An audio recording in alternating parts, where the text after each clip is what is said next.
Depending how bad the damage is, it can be a major safety concern as well. Potholes are wreaking havoc around Metro Vancouver roads, and as the weather changes, we can expect more to pop up around the lower mainland.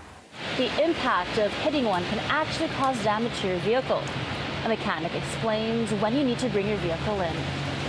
Josh Hansen, the manager of Main Street Automotive, says driving over a pothole can be an expensive trip to the mechanic. It can cause a lot of suspension damage. First thing it can do is cause damage to the wheel.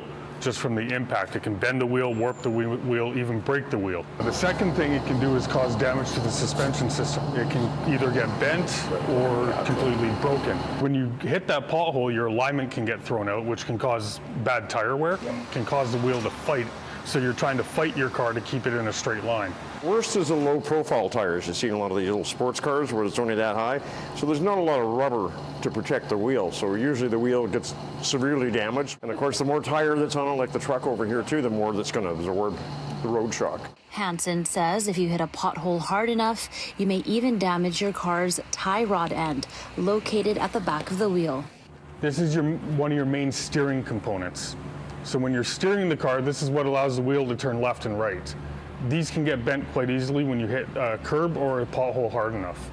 It's generally through the winter that we have more of these pothole issues. Manager Darren L. with Main Road Lower Mainland Contracting, that's in charge of patching potholes on the highway, says they're caused when moisture on the road's surfaces seeps into the asphalt, then freezes, causing it to expand. And then we've gone from excessive snow and cold, and then we're transitioning into a warmer period. And that freeze-thaw process, exacerbates some of the pothole issues. Al says if you see a pothole on the highway, even though you may want to swerve, that's not a good idea. Unfortunately, there's not much to do if you see a pothole, because a lot of times it's at the last moment. There's not much you can do except just to drive through it and hopefully come out the other side without any issues. Hansen says depending on how bad the damage is, you can expect to pay a hefty bill. Something basic like a wheel repair can run you a couple $100. If you have to do the full suspension setup and the control arm, a couple $1,000. In Vancouver, Angela Bauer, City News.